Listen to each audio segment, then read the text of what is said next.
할렐루야. 38년이라고 그러셨는데 숫자를 제가 고치겠습니다. 저는 48년 전에 한국을 나갔습니다. 그래서 우리 대한민국을 떠나서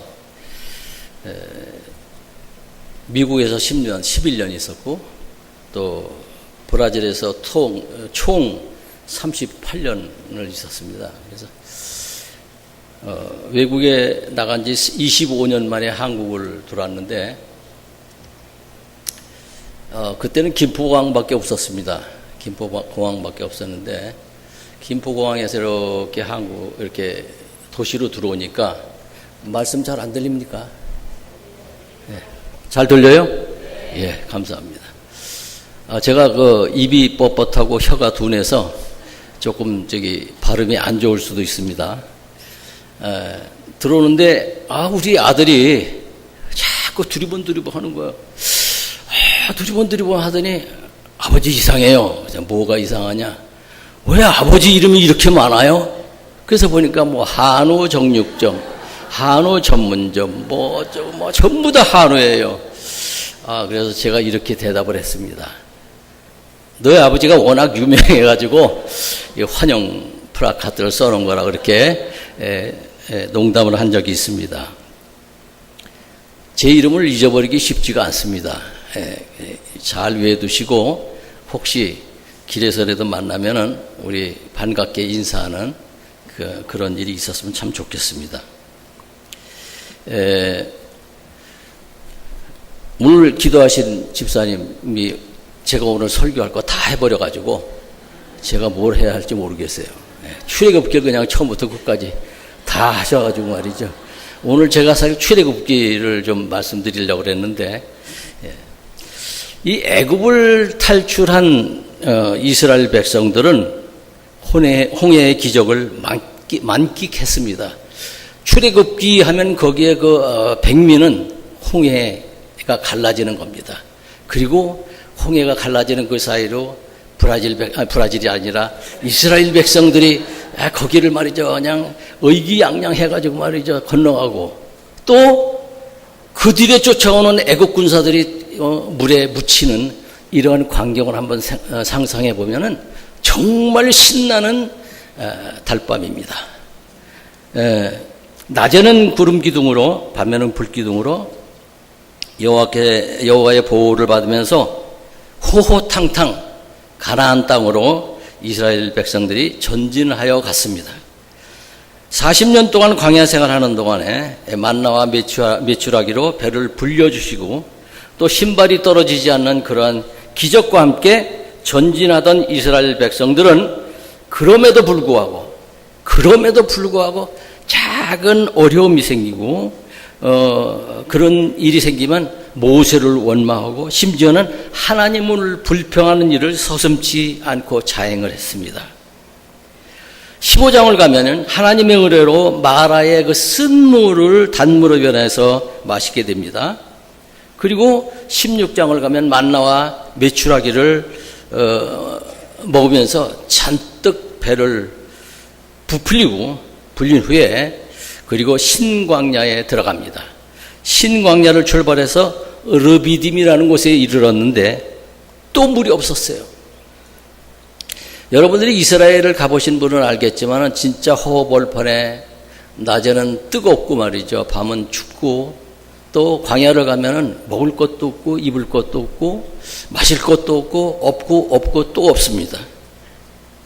이런 하나님께서 이 또 다른 갈증을 호렙산 반석을 쳐서 시원한 물을 마시게 한 그 장면이 1절부터 7절의 말씀입니다. 그래서 이곳을 브라질 말로 하면 마사라고 이렇게 합니다. 여호와를 시험하여 하나님께서 우리 중에 계신가 아닌가 라는 뜻으로 마사라고 부르게 됩니다. 그리고 이스라엘 자신이 다투었다는 뜻으로 마사, 그리고 무리바, 여호와를 시험하여 하나님께서 우리 중에 계신지 안 계신지 항상 물음표를 달고 있는 것, 이게 무리바입니다. 그때가 바로 어느 때입니까? 그때에 바로 갈증을 풀었던 그때, 이 단어가 굉장히 중요한 거예요. 우리들은 호사다마라고 그러잖아요.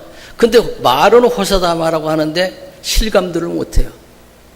이 갈증을 해소해서 정말 이제는 살 것 같은 그때에, 여러분, 우리에게 좋은 일만 있는 건 아니에요. 예수를 믿는다고 다 좋은 일만 있는 건 아니에요. 그때에 내가 하나님 앞에 예수 그리스도를 나의 구세주로 영접하고 나는 죄인이라고 고백했을 그때에, 중요한 겁니다. 그때에 주변에 거주하고 있던 아말렉이 목마르고 피곤한 이 이스라엘을 공격하기 시작합니다. 신명기 25장 17절로 19절을 보면 아말렉은 뒤에 처진 노약자들, 피곤한 자들을 공격했다라고 기록하고 있습니다. 그러나 하나님의 도우심으로 아말렉과의 전쟁에서 승리한 모세는 그곳에 단을 쌓고 그곳을 여호와 니시, 승리의 깃발, 여호와는 나의 승리, 주님은 나의 승리라는 아름다운 이름을 남겼습니다. 우리는 오늘 어떻게 해서 이스라엘이 이 전쟁에서 승리하고 하는 승리의 원리를 말씀에 입각해서 가르침을 받음으로써 우리의 삶과 우리의 생활과 우리의 교회 생활에 승리의 깃발 여호와 니시가 들려지기를 간절히 소원합니다. 첫 번째로 이스라엘은 승리를 위하여 나아가 싸웠습니다. 조금 전에 우리 찬송 불렀잖아요. 나가세 그리스도를 위해서 나가세 싸움터로 나가세.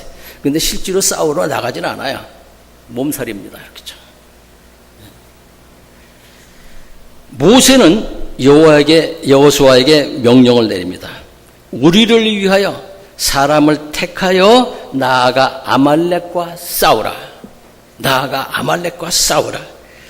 이스라엘의 승리의 첫 번째 요인은 바로 여호수아를 필두로 하여서 산 아래에 있는 원수 아말렉과 더불어 실제적인 싸움, 다시 말하면 가상적인 싸움이 아닌 실제적인 싸움을 벌인 겁니다. 모세와 아론과 훌은 산 꼭대기로 올라가고 백성들은 들판에서 아말렉과 더불어 싸우는 그런 실제적인 행동을 취하였고, 이러한 그 행동이 바로 승리의 첫 번째 원인이라는 것입니다. 이러한 이스라엘 백성들의 행동이 뜻하는 바가 뭡니까? 이스라엘을 광야교회라고 이야기합니다. 그리고 오늘날 교회를 상징하기도 합니다. 또한 이스라엘 백성들을 선택받은 성도들을 의미하기도 합니다. 그렇다고 하면 오늘날 우리들의 교회가 승리하는 교회가 되기 위해서는, 그리고 우리의 삶이 승리의 삶이 되기 위하여서는 우리들의 우리들이 사회에 나가서 승리하는 삶을 살기 위해서는 각자의 생활 가운데 나아가 싸우는 일이 있어야 한다는 것입니다. 아니, 이한우 목사는 말이지, 먼 데서 오더니 결국 싸움 붙이고 가네.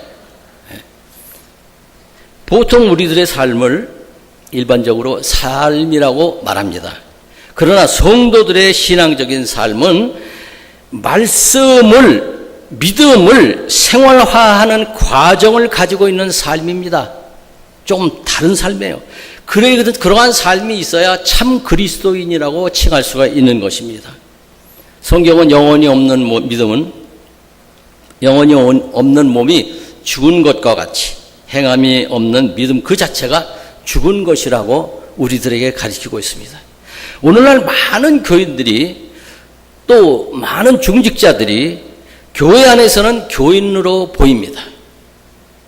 마치 시계의 추가 똑딱 하면서 쉬지 않고 움직이는 것 같이 매주일 아침 성경 찬송을 들고, 하긴 요새는 말이죠, 뒤에서 다 비춰주니까 성경 찬송도 안 들어요. 그냥 맨손으로 와가지고 말이죠. 성경 찬송 들고 교회에 열심히 출석한다고 믿음이 있는 것은 아닙니다. 우리가 듣고 배우고 그 말씀이 실제 우리 생활에, 우리 현장에 그대로 적용되지 않는다고 하면은 우리의 가정과 우리의 사회와 직장 등 실제적인 삶, 광야 생활에 그리스도인의 삶이 없다고 하면은 그 사람은 똑딱거리는 시계추와 똑같은 삶을 사는 것입니다. 이런 사람은 교회에서 예배하는 시간 동안은 교인일 줄은 몰라요. 그러나 그것은 참 그리스도인의 삶이 아니라는 것입니다. 여러분, 저는 종종 질문을 합니다. 선교라는 단어가 70년대 후반부터 굉장히 대한민국에 유행이 돼서 너도 나도 선교 그랬어요. 선교란 뭡니까? 우리 지휘자 권사님입니까? 집사님? 인상 좋고 선교가 뭡니까? 왜 누가 인상 좋고 그랬어요? 질문 받게. 네. 선교가 뭡니까? 됐습니다. 선교라고 뭐냐고 신학생들한테 물어보잖아요. 신학생들 대답 잘 못해요. 장황하게 이리 갔다 저리 갔다 그냥 삼천포로 빠져요. 간단하게 가르쳐 드리겠습니다. 선교는 더불어 사는 거예요. 더불어 사는 거예요. 그 나라에 가서 더불어 사는 거예요. 그렇게 나의 삶을 통해서 그 사람들이 저 사람은 삶이 우리와 다르다. 왜? 예수님의 그 말씀을 실제 생활에 적용하니까 그 다른 모습을 보여주는 게 선교예요. 너희들의 착한 행실로 하나님께 영광 돌리라고 했지 않습니까? 이게 바로 선교. 가서 가리키고 말이죠. 물질을 주고 하는 것이 선교가 아닙니다. 이게 선교 얘기가 나오면 오늘은 몇 시간 동안은 집에 못 갈 테니까 여기서 끝내겠습니다. 참신자는 믿음이 실생활에 적용되고 말씀대로 살려고 애쓰고 고민하는 사람이 바로 참신자인 것입니다. 말씀대로 살려고 애쓰고 눈물 흘리고 몸부림칠 때 그 삶 가운데는 자동적으로 선과 악의 싸움, 갈등이 일어납니다. 그 싸움을 전문 용어로 영적 전쟁이라고 이야기합니다. 우리들이 나가세 그리스도만을 위하여 하잖아요. 이 영적 전쟁을 위해서 나가자는 겁니다.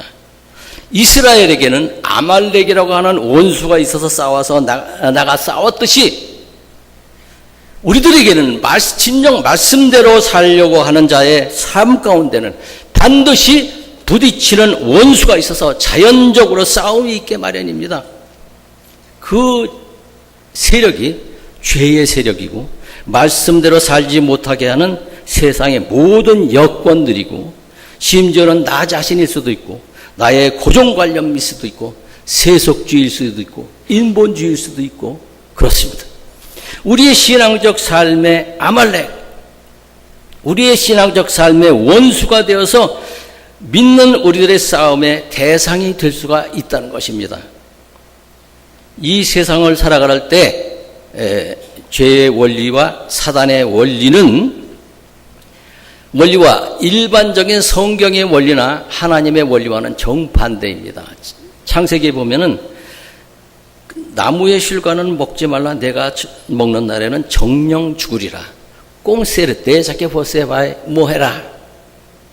정령 죽으리라. 틀림없이 죽을 것이다. 하나님은 말씀하십니다. 근데 3장에 오니까 눈까봐에 뭐해. 먹어도 괜찮아. 절대로 결코 죽지 않아. 완전히 하나님의 말씀과 사단의 말이 정면으로 부딪히는 이 말씀입니다. 이와 마찬가지로 하나님의 자녀인 성도가 자신의 삶 속에서 생활전선에서 직장에서 가정에서 말씀대로 적용하고 살려고 할 때 죄의 세력과 세상의 원리와 자기 자신이 원하는 바와 정면으로 부딪히게 되는데 여기서 갈등이 생기게 되고 심령의 싸움이 일어납니다. 그래서 바울은 오호라 나는 괴로운 사람이라고 고백한 적도 있습니다. 우리 생활에서 때로는 믿음이 연약하여 실패하고 넘어질 때도 있습니다. 때로 하나님이 능력 주시고 은혜를 주셔서 사단을 떼어눕히고 승리할 때도 있습니다. 그러나 하여튼 살아있는 진정한 신자라고 하면은 그 삶에 있어서 필연적인 영적인 싸움이 일어난다는 것입니다. 브라질에는 피라시카바라고 하는 도시가 있습니다. 피라 하면 인디오 족속의 말로 물고기를 삐라 그럽니다. 이렇게 하늘에서 이렇게 떨어뜨리는 뭐 종이족지가 아니고 삐라 그는 물고기. 시카바 그러면 거꾸로 거슬러 올라간다 그런 뜻이에요. 그 도시에 가면 1년에 한 번씩 물고기가요 폭포수를 거슬러 올라갑니다. 푹 올라가다가 뚝 떨어지고 푹 올라가다가 뚝 떨어지고 결국은 올라가요. 이런 그 물과 이거를 거슬러 올라가는 것의 싸움이 있지 않습니까? 반대세죠. 거기를 결국 이 물고기가 올라가려고 애를 쓰지 않는다면 이길 수가 없잖아요. 올라갈 수가 없잖아요. 예, 마찬가지입니다.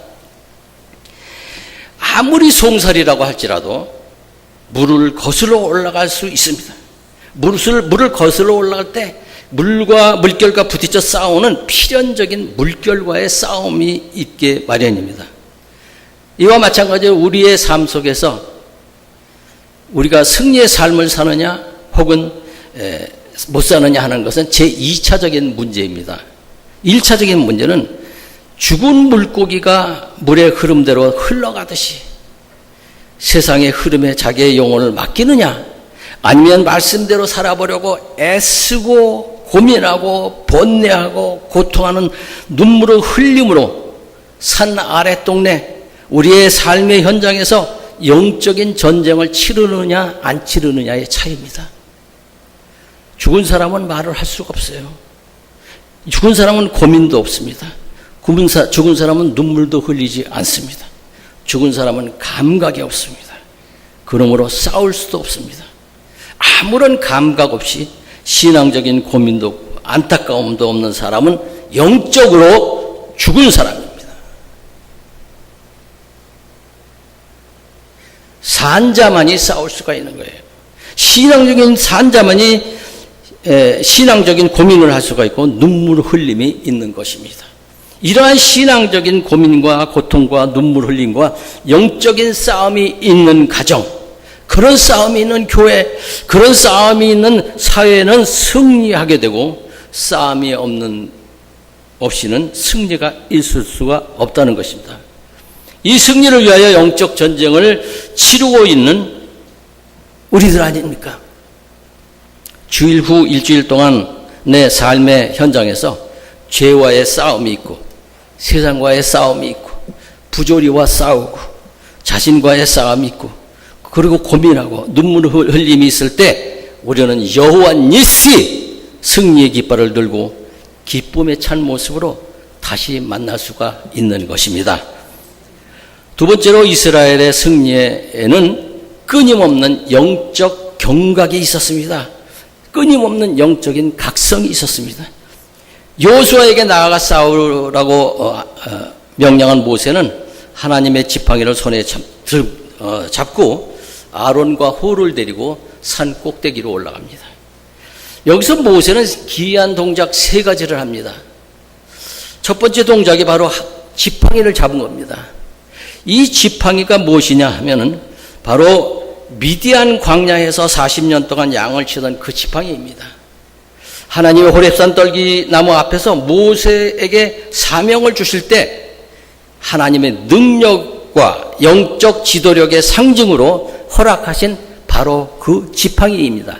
그래서 성경은 그 지팡이를 하나님의 지팡이, 바라지데우스, 하나님의 막대기, 하나님의 지팡이라고 이렇게 명명했습니다. 모세는 이 지팡이로 홍해를 가르고 반석을 쳐서 물을 얻었던 바로 그 지팡이입니다.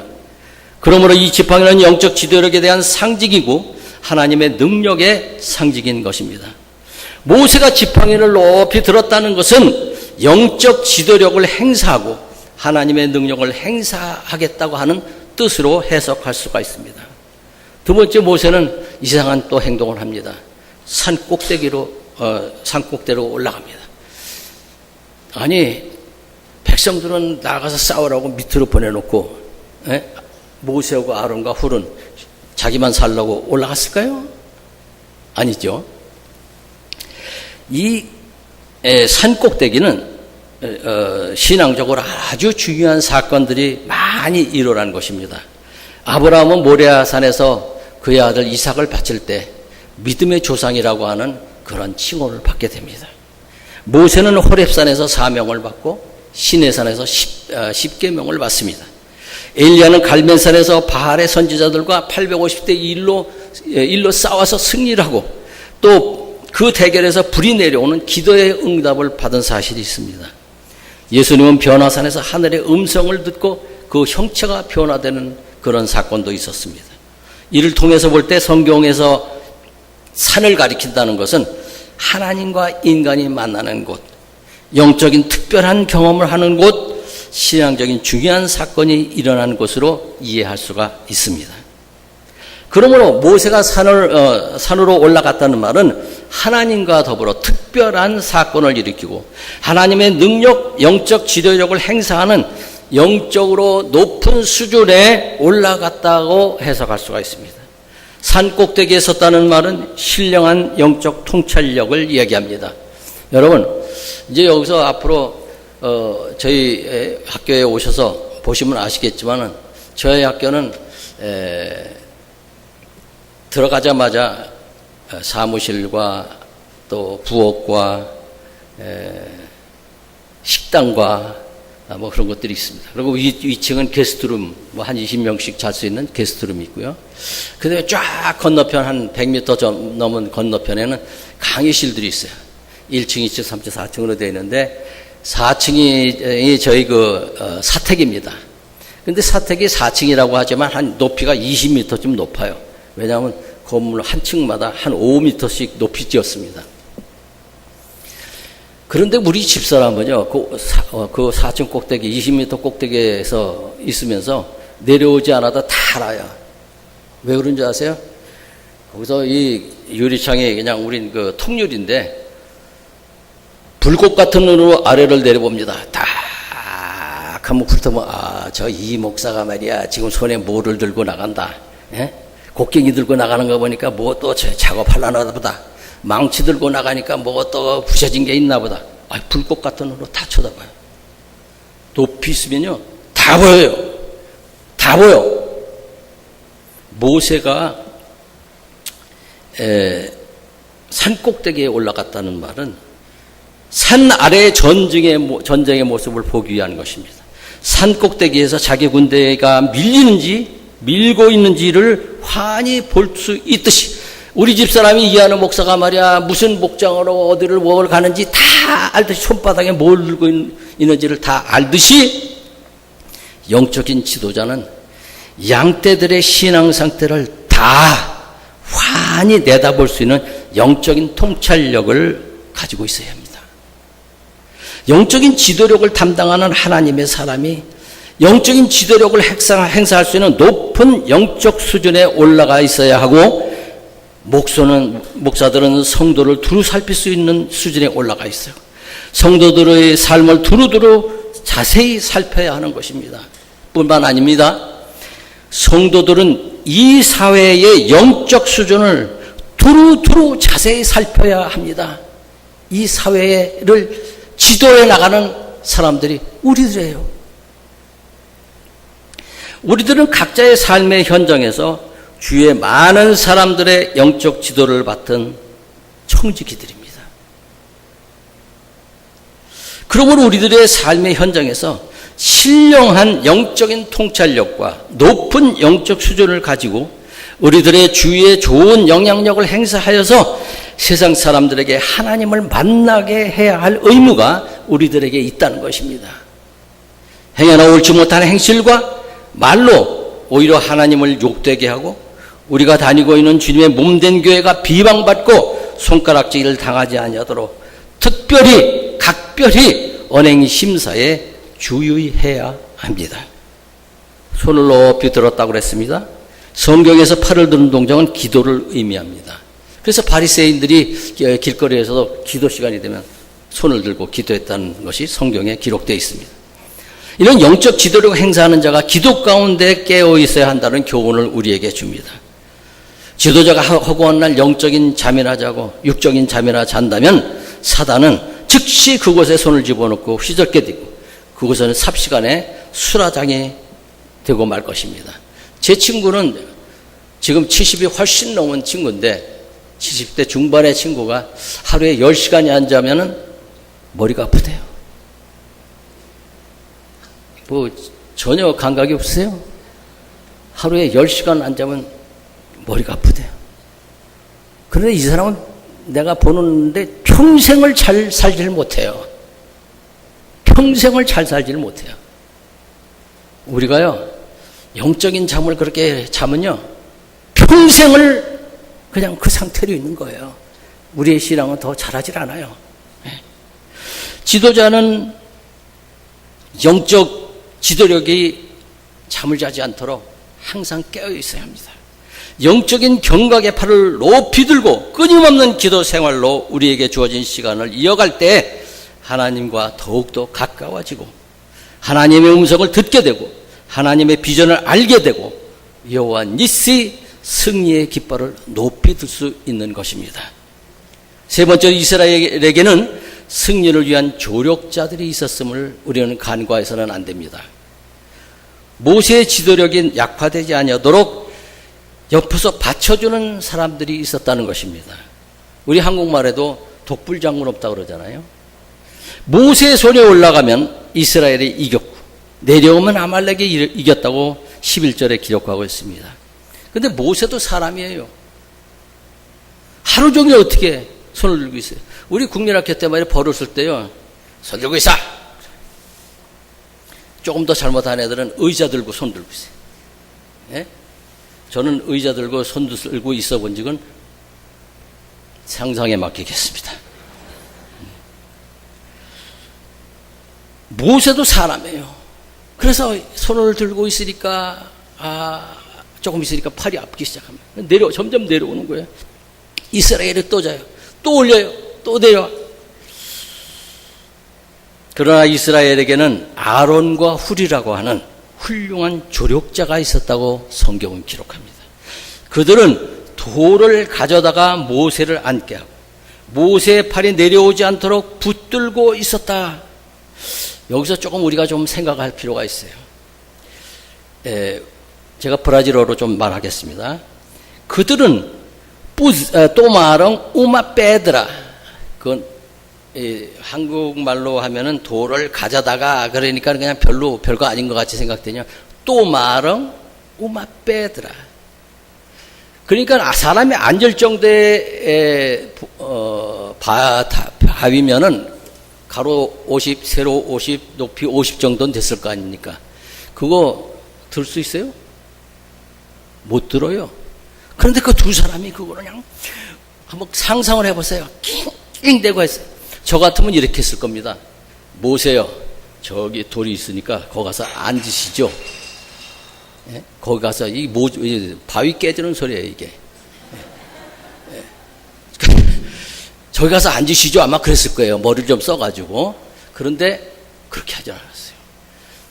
이거를 낑낑대고 그냥 모세가 서 있는 그 자리 밑에다 갖다 놨어요. 뿌제렁지 바이쇼델리. 이 얘기는 뭐냐면 그 바위를 모세가 서 있는 그 밑에다 놨다는 거예요. 우리 한국 성경에는 이런 게 없어요. 근데 원어는 그렇게 나옵니다. 그 낑낑대고 어디서 가져왔는지 몰라요. 1km 떨어진 데서 가져왔는지 100m 떨어진 데서 가져왔는지 모르는데 그거를 들고 와서 모세가 서 있는 그 밑에 엉덩이 밑에다가 딱 놓고 앉을 수 있어. 앉으라는 거예요. 이거는 잘 들으세요. 섬김입니다. 섬김. 이거는 도움이에요. 이거는 조력이에요. 여러분 이런 그 말씀을 그냥 넘어가시면 안 돼요. 우리가 그 돌을 가져다가 모세를 앉게 하고 그냥 저기 가서 앉으세요. 앉도록 하고 그리고 팔이 내려오지 않도록 한 사람은 이쪽에서 한 사람은 저쪽에서 받치고 있었다고 그랬어요. 그것이 바로 승리의 비결이었어요. 우리는 섬길 줄 알아야 되고 돌볼 줄 알아야 되고 도울 줄 알아야 되고 조력자가 되어야 됩니다. 이 시대는 말이죠. 모세는 많은데 아론과 훌은 없어요.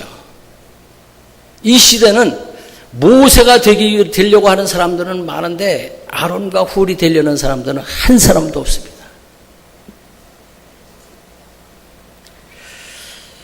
믿음의 사회는, 믿음의 교회는 지도자의 영적 지도력이 잘 행사될 수 있도록 돕는 이들이 많아야 됩니다.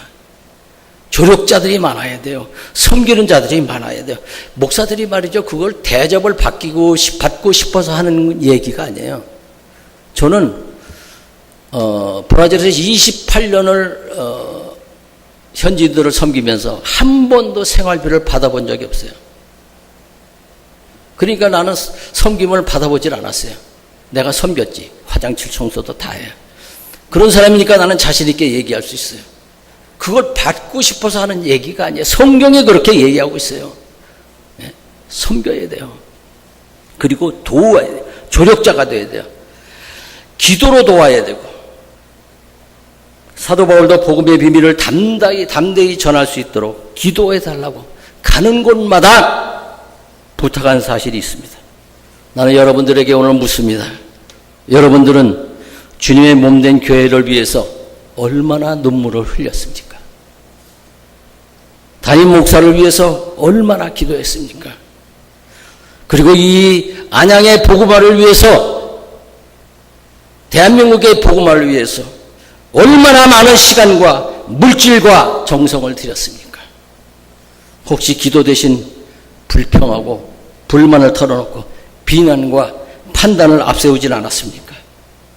우리 모두는 서로가 돕는 조력자여야 합니다. 수스텐타돌. 우리 다 같이 한번 이거 더 유식해지십시다. 수스텐타돌. 좀 더 한 번 더. 수스텐타돌. 이 수스텐타돌이라는 말은 돕는 자, 조력자, 섬기는 자의 뜻이 있어요. 우리 모두가 다 이러한 일을 해야 교회는 승리의 교회가 되는 것입니다. 방해자가 되어서도 안 됩니다. 교회의 장래는 목사가 얼마나 수완이 좋고 정치를 잘하느냐에 달려있지가 않습니다. 우리들이 얼마만큼 교회를 사랑하고 목회자를 위하여 기도하느냐, 얼마나 많은 조력자가 이 교회에 있느냐에 달려있는 것입니다. 목사들도 인간이기 때문에 부족한 부분이 많습니다. 저도 이게 참 목회를 수십 년 했지만은 저도 성질이 급해요. 평신도 때는 계단을 3칸씩 뛰어 올라갔어요. 그 다음에 이제 안수집사가 돼서 한 칸 줄였어요. 그래서 2칸씩 뛰어 올라가요. 그 목사가 되고서 어떻게 했겠어요? 그저 한 칸씩만 올라가고 있습니다. 예. 왜냐하면 목사가 뛰어 올라가다가 말이죠, 정경이 깨지고 말이죠, 넘어지고 하면 볼품 사놨잖아요. 예. 목사도 이게 참 부족한 부분이 많아요. 그 부족한 부분을 위해서 조력자가 필요한 것입니다. 그 부족한 부분을 위해서 기도하는 사람들이 필요한 것입니다. 목회자를 돕는 자의 그러한 겸손함이 필요한 것입니다. 불평보다는 목회자와 교회를 운영하는 자들의 영적 지도력이 약화되지 아니하도록 돕는 조력자가 되어야 한다는 것입니다. 나무 꼭대기에 올라가 있는 사람에게는 바람이 더욱더 세찬 법입니다. 지도자에게는 정말로 복잡하고 속 썩는 일이 우리들이 아니라도 얼마든지 있어요. 여기 100몇십 명의 분들이 앉아 있는데 한 분이 하나씩 속을 썩인다고 생각하세요. 우리 정 목사님 100몇십 개의 속을 썩는 거예요. 그건 살아남겠어요? 살아남겠어요? 목회자들에게서 간경화증을 많이 걸립니다. 간경화. 모든 교우들이 아론과 훌과 같은 훌륭한 조력자가 되시기를 주님의 이름으로 축원합니다. 저는 마지막으로 이게 오후 예배는 간단하게 해야 참 좋은 건데 제가 언제 또 여기 다시 서보겠습니까? 길게 하면은 이게 주책이라고들 얘기하더라고요. 주책이 뭐냐? 주님이 책임져야 하는 사람. 주책이 되지 않기 위해서 제가 말을 좀 빨리 하도록 하겠습니다. 이스라엘의 승리의 결정적인 요인이 있습니다. 결정적인 요인은 바로 하나님이 함께 하셨다는 겁니다. 이거 아멘이 너무 작아요. 이런 때는, 이런 대목에서는 그저 그냥 아멘 할렐루야 막 터져 나와야 되는데, 예? 자, 제가 다시 한번 하겠습니다. 이스라엘의 승리의 결정적인 요인은 하나님이 함께 하셨다는 겁니다. 할렐루야. 예. 제가 이 대목에서는 쫙 웃음을 띄어가면서 말씀드리잖아요. 다 이유가 있는 거예요. 하나님이 함께 하시면 기쁨이 있어요. 아까 강물같이 흐르는 기쁨, 예? 그거 볼 때도 여러분들은 잔뜩 찌그리고 말이지. 강물같이 흐르는 슬픔, 그러는 것 같아요. 예. 기뻐야 돼요. 말씀을 듣고 찬양을 하는데 왜 기쁘잖아요. 하나님이 함께 하셨다는 거예요. 성경의 역사를 보면은 하나님이 함께 하신 전쟁은 반드시 승리했습니다. 주여 올라가리까? 물을 때 올라가라. 하나님이 허락한 전쟁은 승리했습니다. 내가 그들을 너의 손에 붙인다. 하나님이 명한 전쟁은 모조리 승리했습니다. 그리고 그렇지 않은 전쟁은 패했던 사실을 우리는 다 압니다. 하나님이 함께 하실 때 난공불락이었던 여리고성, 그저 한판에 작살이 나고 말았어요. 저는 여리고성이 무너지는 곳을 가봤어요. 여리고성은 흙으로 만든 흙성입니다. 토성입니다. 그런데 토성은 공격할 방법이 없대요. 공격할 방법이 없대요. 한 가지 제일 약한 거는 소리에 약하답니다. 소리에. 이 새로운 것도 이건 그냥 맨입으로 가르쳐 줄 수 없는 얘기를 또 가르쳐 드린 거예요. 예. 하나님이 함께 하시니까 이 난공불락인 성 여리고가 무너졌는데, 자기는 제가 물 한 잔 마시고요.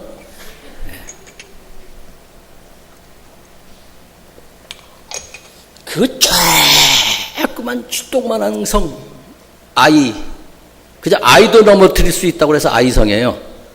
아까 안나 전도회를 안 나오려고 막 애를 쓰시더라고. 예? 예, 졸지 말라고 지금 제가 이렇게 하는 거예요.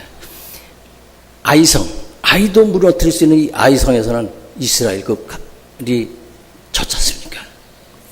여러분, 엘리 제사장의 아들 홈리와 비누아스는 법궤를 앞세우고 자신만만하게 싸우러 나갔어요. 블레셋과 싸우다가 이 홈리와 비누아스는 전사를 합니다. 이 소식을 듣는 이 엘리 제사장은 넘어져서 목이 부러져서 죽게 되고, 우리에게는 성공이 없습니다. 우리에게는 승리가 없습니다. 그러나 전능하신 하나님에게는 성공이 있고 승리가 있습니다. 우리에게는 부흥이 없습니다. 그러나 천지를 창조하신 하나님에게는 부흥이 있습니다. 주님이 함께 하시기만 하면 교회가 부흥하고 목회가 성공하고 영적 전쟁의 승리가 있게 될 것입니다. 제가 아까도 기도하시는데 건축, 우리가 건축 안 됩니다. 하나님이 함께 하시면 이거 쉬워요. 쉽습니다. 왜 또 아멘 안 하세요? 아, 이거 참, 이거 그냥 억지로 뭘 그냥 숟가락으로 또 먹여야 어떻게 되는 것 같아요. 자, 저는 말씀을 맺습니다. 우리는 광야의 이스라엘 군대가 어떻게 아말렉 군대와 싸워서 이겼는지를 배웠습니다. 산 아래에서 싸우는 여호수아의 군대가 있었듯이 각자의 삶의 터전에서 하나님의 말씀을 붙들고 이 말씀대로 살려고 하는 영적인 전쟁이 우리 모두에게 있기를 원합니다. 모세가 하나님의 지팡이를 들고 산 위에 올라가서 두 팔을 높이 들고 있었던 것 같이 오늘 이 세대의 영적 지도를 담당한 우리들이 하나님이 주신 영권을 사용하여서 영적으로 신령한 산 꼭대기 하나님과 가까운 곳에서 주위 사람들의 형편을 세밀히 살피면서 기도의 경각의 뜰을 늦추지 말기를 바랍니다. 모세의 사역 때에는 그의 영적 지도력이 약화되지 않도록 힘써서 도왔던 수스텐타돌, 예? 조력자 아론과 훌이 있었듯이 우리 모두가 서로의 영적 지도력이 약화되지 않도록 기도로 돕고 물질로 돕고 함께 함으로 돕는 귀한 조력자들이 되기를 축원합니다. 하나님 함께 하시는 곳에 승리가 있었음 같이 임마누엘의 교회, 임마누엘의 가정, 임마누엘의 사역이 되고 임마누엘의 삶이 되어서 매일매일의 삶 속에서 여호와 니시 승리의 깃발을 흔들면서 소망 중에 사는 복된 하나님의 백성이 되시기를 주님의 이름으로 축원합니다. 기도하겠습니다.